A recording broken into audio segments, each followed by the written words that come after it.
Hey, kindergarten teachers, and welcome to Module 3, Unit 1.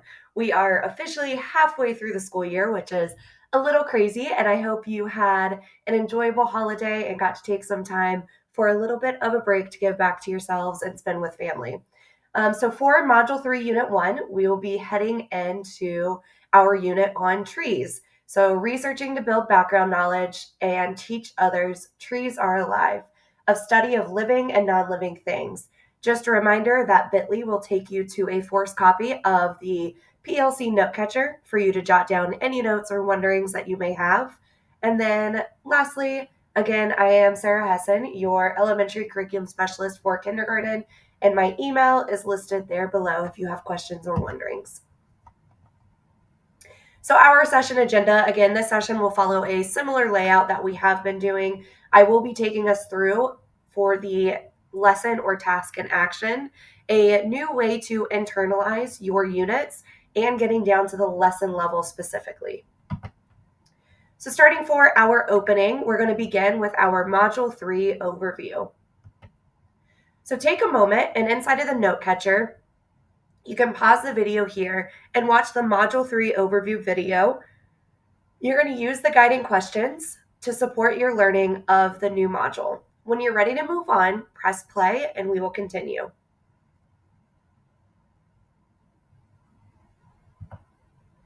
So hopefully you were able to take some time to listen to the Module 3 overview.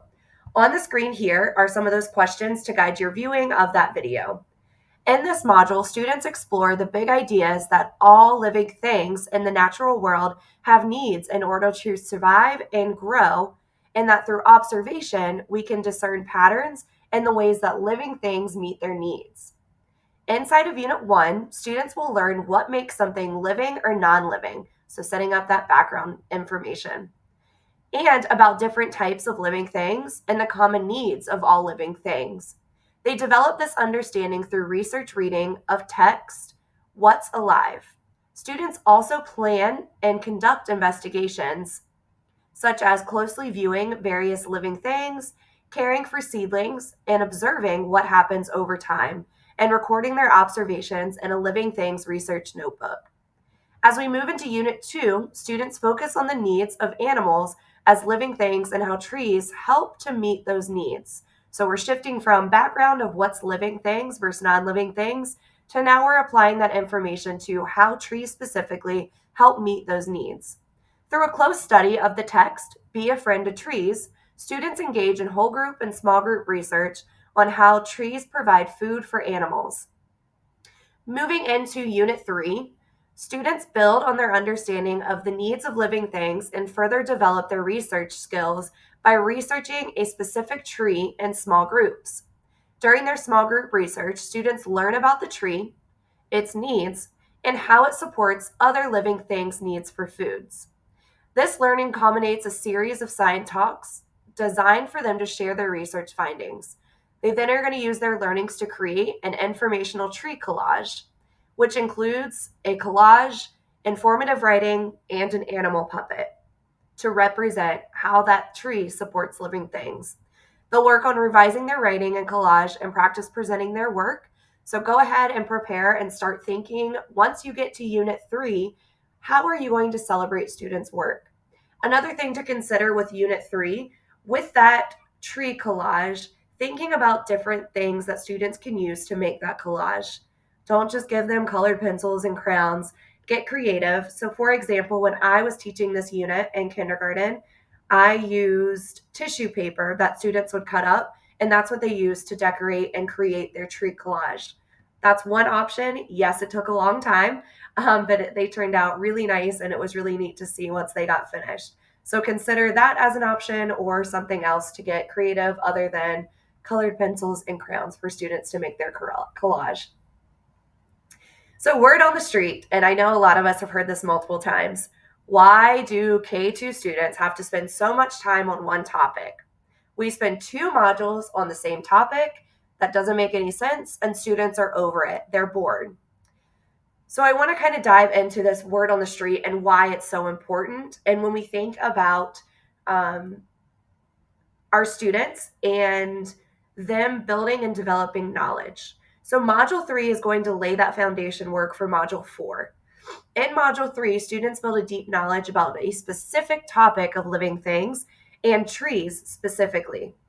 In Module 4, students are going to take all of that knowledge they've learned in those 3 units to then make a meaningful contribution to their community. So the questions are very, very different, and students are going a lot deeper and thinking a lot more critically once they're getting into Module 4. So that cognitive lift and that work that they're doing in Module 3 to really build that background, they're able to have that cognitive space to now go deeper into their topic and starting to make meaning of a purpose bigger than themselves. So students will continue with that same topic, and they will still continue to have that vocabulary to be able to use with them. But again, as I touched on, they're going to take this topic a lot deeper and be able to think more critical. So we know from research, and if you are curious about a research to dive into, Natalie Wexler is great at explaining this. But we know from research that knowledge leads to comprehension as well as vocabulary. The more students know about a specific topic, the better they can comprehend what they are learning. Knowledge and vocabulary increase students' ability to comprehend. So making sure that students have such a deep background knowledge in this Module 3 is going to set them up for Module 4 with the purpose behind why trees are important and the impacts it has on the community. So taking a look at our Module 3 performance task, I'm going to give you some time here just to pause the video, and then once we return, we will go over the informative collage that students will be making, their animal puppets, and that writing booklet. So spend some time and think about what students are going to be able to need to do and know to accomplish this task at the end of Module 3. Welcome back, and hopefully you had some time to pull up the different resources to support the performance task at the end of Module 3. So we know the end of Module 3 is an informative collage, and students are going to become these tree experts. So in this performance task, students are going to create an informational collage to demonstrate their expertise about a tree, its needs, and the animals for which it provides food. The collage contains 3 distinct parts: the tree collage, an informational writing piece that describes the tree and its needs, and shares information about one animal that depends on the tree for food, and an accurately colored animal puppet that represents the animal from students' writing. Students use notes from their small group research to inform their writing as well as their tree collage. They also use peer feedback to revise their writing and collage, and they practice presenting their informational tree collage in preparation for sharing it out with visitors. So as you are going through, please think through what you may need to prepare in order for students to be successful for this Module 3 performance task.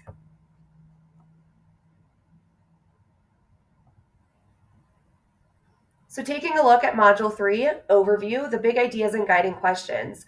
Just a reminder, those guiding questions should be up somewhere in your classroom. Allow students to have sticky notes. They can put answers to some of these questions as they continue to start this learning throughout this entire module. So for Module 3, our guiding questions: what do all living things need to live and grow? What do researchers do? How do we know that something is living? How do living things depend on trees to meet their needs? What patterns can we observe, and how living things meet their needs? So we know our topic. We've covered that multiple times. It is trees. Our task, we just discussed that with the performance task, an informational collage presenting information about students' research trees. You can see the different targets that are listed. These are some of those things that could go into what do students need to be able to know and do to be successful. And then the texts that will be used throughout Module 3 are trees alive? Be a friend to trees? The tree in the ancient forest? And what's alive?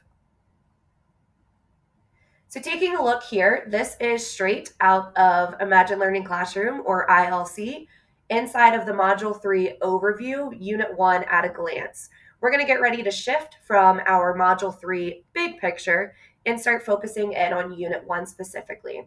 So you could see our title for Unit 1, Reading to Engage, and build knowledge, a study of living and non-living things. So moving to our instructional focuses. These give you a very general idea of what are some of those big buckets or big statements that students are going to be working on. So building background knowledge, is a tree alive? Why or why not? Building background knowledge, how do we know if something is alive? Reading aloud to research, what's alive is the text that we'll be using. Independent writing, students will capture their writing inside of their living things research notebook. Revisiting habits of character, and specifically the word respect. Applying research to build understandings about living and non-living things. And then lastly, they will participate in a science talk, is a tree alive? And then for our Unit 1 assessment, we'll dive into that a little bit deeper in a few minutes. But students will be reading and answering questions about an informational text. There are part 1 and part 2 for this, and it's called What's Alive? Selected Response. So again, we're going to shift and start zooming in on the Unit 1 close-up, or the Unit 1 overview. Again, starting out, here are our 4 T's for Unit 1 specifically. One big thing I want to point out is look at those targets just for one unit. There are more targets in this unit than there are called out specifically in the entire module. So this unit is so important with building background knowledge that there's a lot of these different targets listed. So our topic, reading to engage and build background, a study of living and non-living things. The task, reading and answering questions about an informational text, and that text that students will be using is called What's Alive? So our guiding questions and big ideas for specifically to Unit 1. How do we know that something is living? And then here's some potential answers that students could start coming up with. Living things have needs to live and grow. Plants and trees need water and light to live and grow. So over here off to the left is just a sample anchor chart, making sure that we're adding those images to our anchor charts and we're not just writing, how do we know something is living? And we're using it as just words, adding images to these anchor charts so students can go back and revisit them and continue to build that learning and reference it if needed. So now let's go ahead and start backwards planning and think about our Unit 1 assessment. So this assessment requires students to complete one selected response prompt and one open response prompt over the course of a 2-day assessment. For the selected response, students listen to the passage from What's Alive, listen to the question, according to the text, how are you like a flower or tree? Circle one response. They're going to review the possible selections. I have leaves. I can be as tall as a tree. I have petals. I am growing. And circle their response. After students circle their response, they need to write a simple sentence to explain their selection. For the open response, students will listen and look carefully at the section of a text. They will then record, using pictures and words, one piece of information that is gained from both the illustrations and the text. Teachers will collect the assessment response sheets as evidence towards mastery. If time permits, teachers are encouraged to check in orally with students as they are working throughout this assessment. So you can see here on the left is part 1. Students will circle and choose one of their selected responses for how they are like a flower or tree. Then they will complete their sentence based on the selection they made. Part 2 is over here on the right side, and that statement is, what is one way that plants move and grow that we learn from both the illustration and the text? Students will draw an image of what they learned from the illustration and the words from the text, and then also write a simple sentence to support that illustration. Pause the video here and think through and explain what will students need to be able to know and do for this end of unit assessment. Make sure to be very specific with what knowledge they will need and what skills. Also consider, how does the Unit 1 assessment align with the performance task for the end of Unit 3? What connections are you already noticing? And what standards do you feel are addressed within this unit assessment without using the crosswalk or additional information to pull that information out of. Simply look at the questions on the assessment and consider what standards are showing up. Once you're ready to move on, click play and we'll move on to our next section. Now that you've taken some time to come up, what do students need to know and do for the end of Unit 1 assessment, and considering some of those standards that students will be hitting as they are working on this assessment. Here are some examples of my thinking of what students need to know and be able to do on the Unit 1 assessment. Select an answer for multiple selections, answer an open-ended question, listen to a text, listen to a question about what they read, review different answer choices and make a selection by circling the best response, write a sentence to explain the rationale, draw an illustration and write a sentence as a response, vocabulary specific words for living things, parts of a plant or tree, needs of living things, use knowledge of illustrations and words to convey a meaning, identify patterns between living things, and understand what makes things living. So that was a lot of different things that I was able to start thinking through and pull out simply by just looking at the assessment. And this is what I'm meaning by be very, very specific. Don't leave it as a general statement, such as students need to be able to answer the question and then just list the question that they're going to be answering. There's a lot more work that goes into that. So thinking about some of these no's and do's and what we saw in the assessment, some of those standards that students will be working with that I was considering and thinking about. K.1, so asking and answering questions about key details in a text. K.3, describe connections between two individuals, events, ideas, or a piece of information. We saw in that part 1, students are going to be comparing themselves to a plant and having to explain why they are the same. So there's a standard that we are definitely hitting and going to be teaching on. RIK.7, describe how the words and illustrations work together to provide information. Well, I know in part 2, students are going to have to listen to a text, and then they're going to have to use what they read and what they saw in the illustrations to then create their own illustration and write. So we know that there is some piece of writing, so WK.2 for informative or explanatory text. And then also there's going to be some speaking and listening skills that students will be developing, whether they are collaborating on making revisions on their writing or just turning and talking throughout different lessons to build background knowledge with one another. Hopefully you had some of these similar thinkings, and we're going to continue to move on to check some of that work and get a little bit more specific about what standards are actually showing up throughout this entire unit. So take a moment and pause the video here and think through Module 3, Unit 1 specifically, and what lessons are showing up, or what standards are showing up and what lessons they are being taught in. So I can see here's my Module 3, here's Unit 1 specifically. I can see there's no language standards present here. We're going to be very, very much into informational text during this module. So our first standard is RIK.1, and I can see lessons 3 through 6 is where this standard work is showing up in.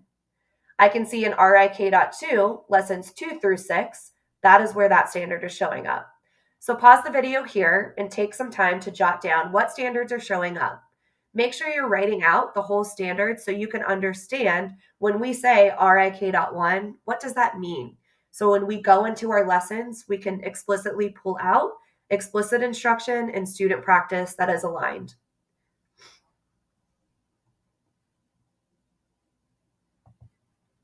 Hopefully you had some time to pull out some of those different standards. I'm going to go ahead and go through a quick overview and bring attention to the standards that will be touched on and instructed on within Unit 1. So here are our informational standards. We have RIK.1, which was asking and answering questions about details in a text. 2, which is identify the main topic and retell key details in a text. K.3, making those connections between two events, ideas, individuals, or pieces of information. K.4, ask and answer questions about words in a text. K.7, describe how the words and illustrations work together to provide information. Here are the language standards that are specifically called out. Some of those that are going to be directly showing up that we will notice very much from the beginning is going to be K.1c, use common, proper, and possessive nouns. Students are introduced to nouns within this lesson, so making sure we are taking the time to see that students understand what are nouns and what does that mean when we talk about nouns. And then also LK.5a, sort common objects into categories to gain a sense of the concepts and the categories to represent. That standard aligns great with our K.3 of making those connections. Students are going to be able to support objects or sort objects into categories based on their similarities. So those two standards we can already see are working in alignment with each other. Here's our speaking and listening standards. Definitely understanding of a text through a read aloud and information presented orally. And then lastly, those writing standards that'll show up throughout Unit 1. Again, if you did not have these listed, make sure you're just aware or have that standards matrix close by to keep in mind what standards are addressed and instructed on. So now that we've seen all of the standards present in Unit 1, let's remind ourselves and look at the tasks that students are going to do on the end of Unit 1 assessment. Students will state how they are similar to a flower or tree by circling that correct answer choice, completing that sentence to explain their rationale, and drawing and writing one way plants move and grow from what they read in the text. Keep this in mind as we take a look at our Unit 1 assessment rubric. So here's our first standard that is directly assessed on the end of Unit 1 assessment. We have RIK.3. Describe the connection between two individuals, ideas, events, or places of information in a text. You can see the learning target that is directly calling that out within Unit 1. What other standards are you thinking of that students will need to support this work? Or what other standards are kind of showing up whenever we're thinking through this? So here's our second standard, RIK.7, that's directly assessed in the Unit 1 assessment. So take a look at the question or what students are going to be asked to do, and what other standards do you see that are present within that question? And it can be standards that are called out in Unit 1. So the reason that I'm pointing this out is I can see you're telling me on Unit 1 assessment, there's only 2 standards that are assessed. Well, how am I teaching all of these other standards that students need to master? I'm going to bring us back to our reading route. There are only 2 standards called out that are being explicitly assessed on that end of Unit 1 assessment. But this is just a reminder and a representation that we don't teach these standards in isolation. Going back to where we had all of our standards listed out, we made that connection with RIK.3 being able to support and make those connections between 2 individuals, events, ideas, or pieces of information in a text, and LK5A, sort common objects into categories. Those 2 are working together. So we know with our reading route, all of these different standards are going to have to be intertwined, and students need to start doing them strategically to become more skilled at reading and to become proficient readers. So even though I'm only directly assessing 2 standards on this end of Unit 1 assessment, you can see where all of those other standards in Unit 1 that are being instructed are still being called out and instructed on, and how they're showing up within that assessment or work that's being done within Unit 1. So now we're going to take a look at the different learning targets. Your first task is to identify which targets directly call out the standards that will be assessed without using that standards matrix. So taking a look, remember our 2 standards that were specifically called out are RIK.7 and RIK.3. I'm using the lightning bolt for RIK.3 and then the cloud for RIK.7.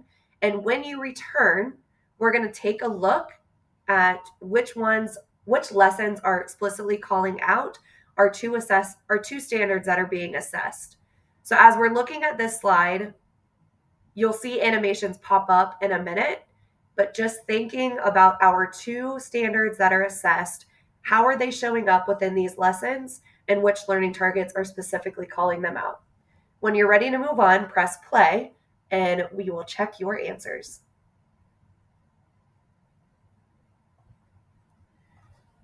So taking a look at our different learning targets, again, you're going to see those different animations pop up.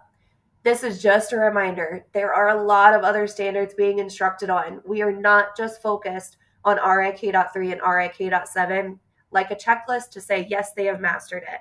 There's many other things that students are doing within that cognitive space that are hitting other standards, and we need to be aware of that. So taking a look at our lesson 2, we can see just RIK.3, if we're using that standards matrix, here are the different lessons that are specifically calling out that work for RIK.3. Now let's take a look at RIK.7. We have lesson 2, 3, 4, 5, 7, and 8. So now let's go back to what the students need to be able to know and do. Think about how we can take these multiple knows and do's, because this is a pretty long list, and how could we put this into 3 or 4 big buckets that will meet the expectations for students to be successful on the end of unit assessment. So take a moment and pause the video here and consider 3 to 4 big ideas for those buckets for unit 1. When you're ready to move on, we'll take a look at some of those ideas that I had. So hopefully you took some time to come up with those 3 big ideas. I came up with 3 of them, taking a look at those knows and do's. The first one I came up with is use illustrations and text to convey learning or information. The second one, compare 2 things and state how they're alike from learning within the text. And then the third one, use academic vocabulary appropriate for topic on living and non-living things. That third bucket is not specifically assessed on the end of Unit 1 assessment, but students are going to have to use that language. So I know academic vocabulary is going to be important for them throughout this unit to be successful. Now let's take a look at our different lesson overviews. So starting with our lesson 1, students are going to be engaged in a hands-on observation of a tree to explore whether it is living, using their senses to gather evidence. They'll participate in discussions with partners, practice back-to-back face-to-face protocol, and share their observations and reasonings about living and non-living things. Finally, students will apply that understanding by sorting different images in between living and non-living. You can see in the 4th column, I've already added in thinking about those 3 big buckets or big ideas for that end of Unit 1 assessment. This is how this lesson is directly supporting that work. Let's take a look at lesson 2. Students will be introduced to the concept of living versus non-living things through reading and interactive gestures. Students will engage in exploring patterns and examples of living and non-living things, using observations and sorting strategies to deepen their understanding.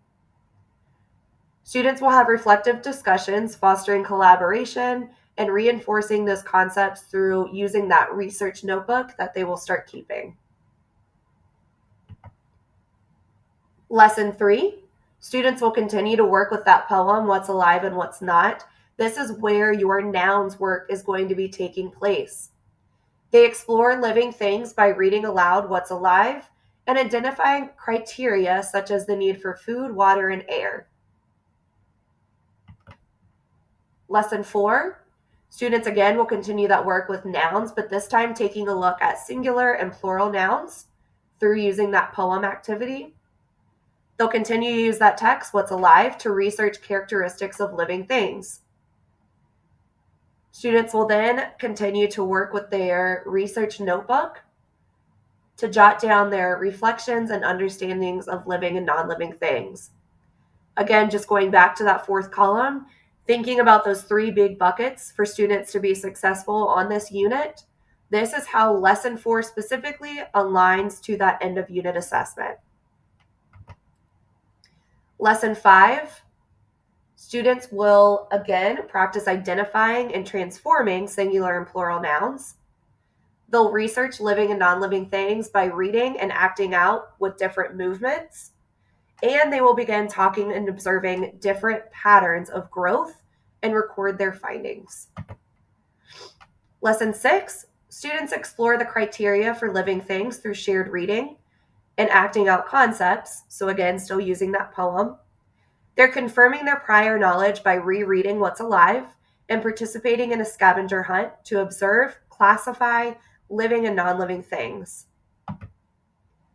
Lesson 7, students will complete that first part of the end of Unit 1 assessment, talking about the similarities between themselves and a plant, and then they will also prepare for a science talk. In Lesson 8, students will revisit their text, What's Alive, and closely observe illustrations to identify how plants move and grow, and then they will write their response on their Part 2 of their assessment. Students will also participate in the science talk within Lesson 8. So for our lesson and task in action, to get to this point and connecting to our end of Unit 1 assessment, I'm going to walk you through next steps of how do I internalize these lessons a little bit deeper. Yes, I have an overview, and a lot of us have been teaching this curriculum for 5 years or the 6 years that we have had it. So how do we take this deeper to really understand and making sure we are in alignment from the lessons all the way to that end of unit assessment? So I'm going to show you just one way that I did to start breaking it down to the lesson level to internalize a little bit deeper. So we know that we identified our 3 big buckets of important information that students need to be able to know and do for the Unit 1 assessment. Now we need to look for the explicit teaching, student practice, and the checks for understanding of how those are showing up within each lesson. We are going to model just with Lesson 4. So you see this part on your screen. I have my knows and do's, and I transferred that into my 3 big buckets. I know that students need to master and know information about these 3 big things to be successful for the end of unit assessment. So how does this show up within our lessons? So putting it all together, this is a screenshot just from the Lesson 4 narrative. You're going to notice orange boxes are going to represent RIK.3, and then green boxes will represent RIK.7. For the most part, I'm going to be living and focusing on RIK.3 for this task specifically. You can see your learning targets for Lesson 4. And this is the document that I'm using to set us up to be able to kind of put all of this information together. It's a little bit different when you're presenting on slides as we are kind of chunking this out, walking you through it. But I want to make sure that you can see this is an easy layout for the document. You have your 3 big blocks or big bricks, whatever we want to call them, 3 big ideas that students need to master for that end of unit assessment. The one that we're going to focus on is the compare 2 things and state how they are alike from learning within the text. I've also listed the lessons that is specifically called out in and supported by. So we know lessons 2 through 5 and lessons 7 and 8. So I know I need to look for explicit teaching in all of those lessons to see how are students doing this work to be successful for that end of unit 1 assessment. So we're going to first focus on explicit teaching and where that shows up. Again, I'm specifically modeling with Lesson 4. If I was starting from the beginning, I would start with Lesson 2 to do this work. But for this case, I'm using Lesson 4. So I'm going to start with our opening. As I was reading through our opening, thinking about the explicit teaching, as I was reading through, I noticed the display what's alive and what's not, verse 4 template, and read it aloud. This what's alive and what's not is going to support that explicit teaching of comparing how things are alike to be living. So students get some images, they're taking a look at those images and adding those in to say, well, what about this? What about this? And deciding if it's living or non-living. And they're comparing that to themselves, saying, I'm alive, I eat, drink, breathe, and grow. So that's our first opportunity using that poem to support our first standard or our first big bucket that we were able to call out. Next, in work time A, as I was reading through this, I got to the point where it says, as you read, pause after each page to invite students to act out how different living things need air. So I know as I am teaching, I need to make sure students know what actions they should be acting out explicitly. And again, I'm calling this one out specifically for our first big bucket of being able to make comparisons of living things. The next thing that was highlighted is that question and being able to pose that question to students. Was anything the same about the cat, the bird, the flower, and tree? Yes, they all need air. There's our first opportunity to talk about comparing things and making connections between different living things and what they need to be alive.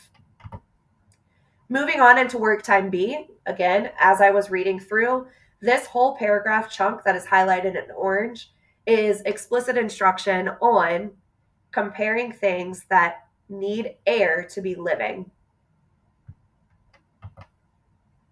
And then lastly, in that reflection on learning at the end of the lesson, students will sort living and non-living things using that anchor chart to help them. So students will have images to think, revise, make changes to, and have conversations around if things are living or non-living and being able to provide that rationale. Again, this is an alignment to make an opportunity for making comparisons between living things.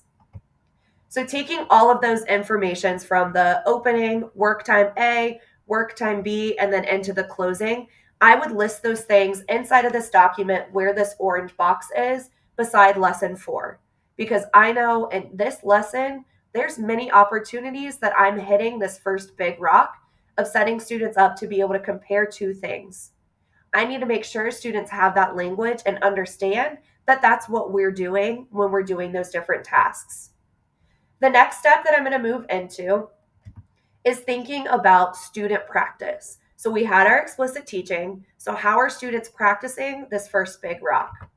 So again, I'm going to read through my lesson narrative and I'm just highlighting where students are getting explicit practice for that first big rock of being able to compare two things. The first thing that's going to happen is students are going to work with a partner using that poem and using the noun cards to work to determine what's alive and what's not. That is a great opportunity for students to have conversations about things that are similar and things that are different based on what's living and non-living. Here is the verse 4 template that students will be using. Moving into work time A, the learning target is directly aligned with being able to decide what makes something living, to start talking about being able to compare things that are living or what patterns we're starting to see. Students will answer that guiding question, how do we know that something is living? This would be a great opportunity after this lesson to add in, give students a sticky note, have them try to write or draw a picture of how they know something is living and add that to your anchor chart. Students will also act out for practice how living things need air. And then also students will be answering that question. Was anything the same about cats, birds, flowers, and trees? Yes, that was listed under the explicit teaching because that question is important for the teacher to pose, but students are getting practice in during that time. The teacher can be using that informational checklist to walk around to listen to responses and make sure you're taking anecdotal notes. In work time B, students are going to be looking at different images and making comparisons between different animals on what makes them living. And then lastly, again, students will be reflecting on their learning using their sorting living and non-living things. And then they also will have a column that says not yet. That just means that I don't know if it's living or non-living. I have not learned about it or I'm not sure. And that's okay if students have that there. Again, that's another great opportunity for conversation for students to start making comparisons between their different lists and how they sorted them. Lastly, students will be using their Living Things research notebook. They're getting to select which plant that they got to observe during this task. And this is another way that students are comparing something that's living to non-living. So again, making comparisons between two things. That's hitting that big bucket and that's directly aligned with the student practice. Inside of this box is where I would list all of that information for explicit student practice within lesson 4. Again, this is just one lesson that I've gone through, but I know lesson 2, 3, 5, 7, and 8 also support this big rock. The next thing that I'm going to go in and look for are specific checks for understanding. How do I know if students are getting this information? I don't want to wait till that end of Unit 1 assessment to say, oh my goodness, they didn't get it. Where did we go wrong? What did we miss? So making sure that we have checks for understanding set up and that they're being monitored.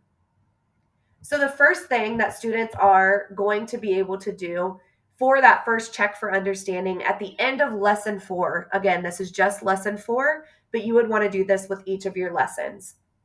Students have that Living Things research notebook.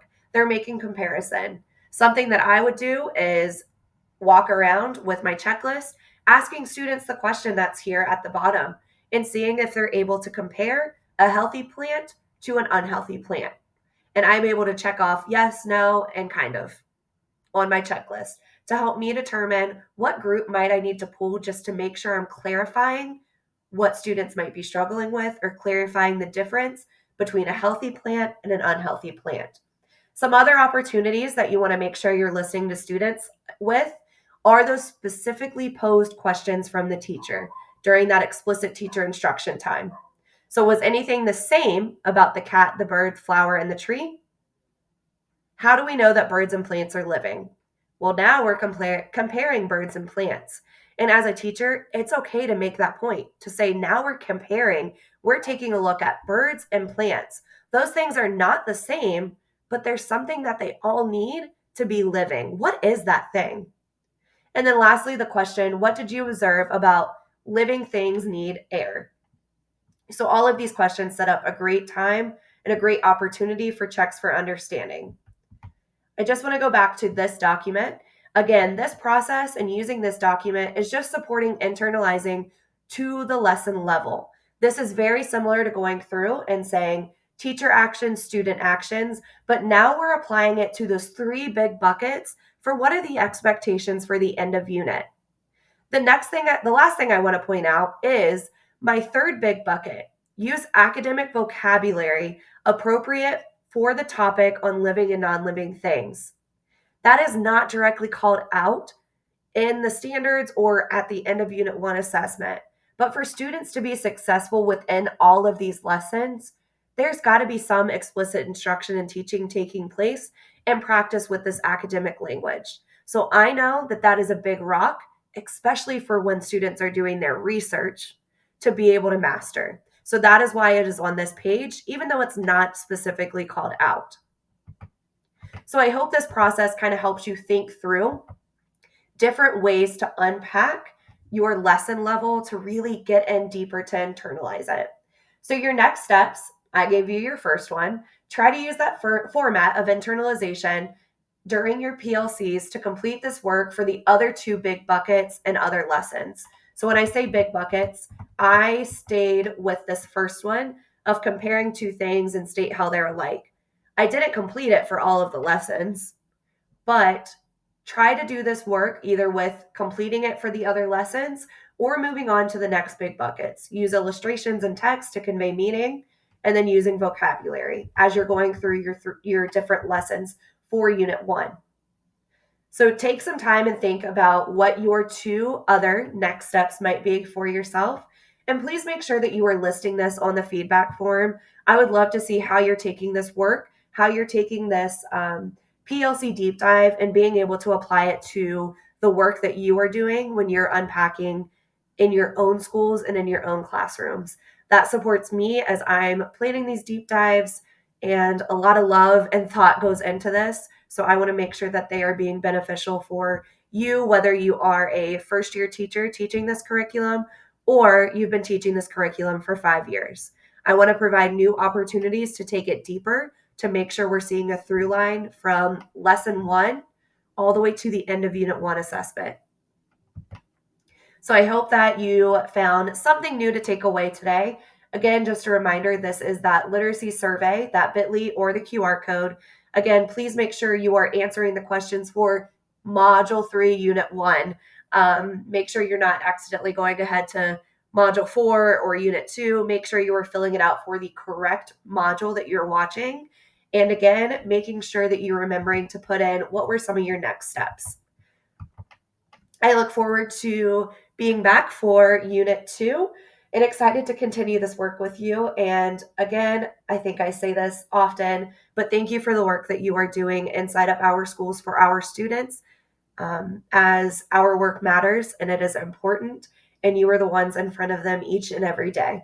So thank you for what you do, and have a wonderful time launching Module 3, Unit 1. And I can't wait to hear some good things that are happening in your schools. Please feel free to send me pictures, videos of anything during your module lessons or skills block. I would love to see them and even come out and see the great things that are happening, specifically in kindergarten. Yeah. Whoa. Whoa. I roam the streets with a heartbeat loud, living a dream, ain't got no shroud. Concrete jungle, but I got my mind. Feel the pulse, lead a stone behind. Living things breathe, life we know. 9/11 things stay still on show. We move and groove, hearts aglow. Stones just watch, they got no flow. Birds in the sky with wings so wide. Trees sway and dance with the breeze beside. Cars roll by made of steel and chrome. They don't feel, just take you home. Living things breathe, life we know. 9/11 things stay still on show. We move and groove, hearts aglow. Stones just watch, they got no flow.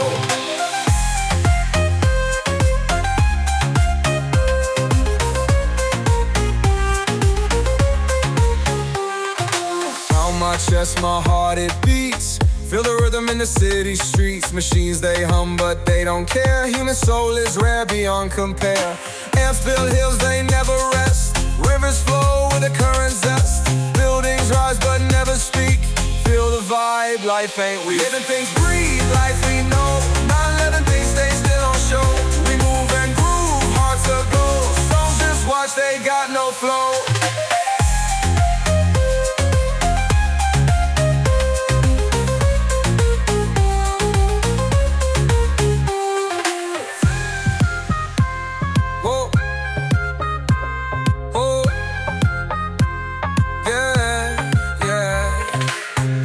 In the sky with wings so wide. Trees sway and dance with the breeze beside. Cars roll by made of steel and chrome. They don't feel, just take you home. Living things breathe, life we know. Non-living things stay still on show.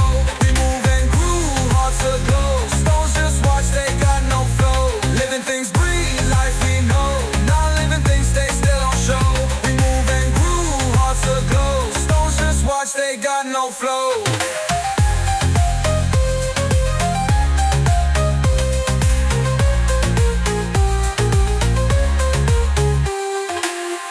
Chest, my heart, it beats. Feel the rhythm in the city streets. Machines, they hum, but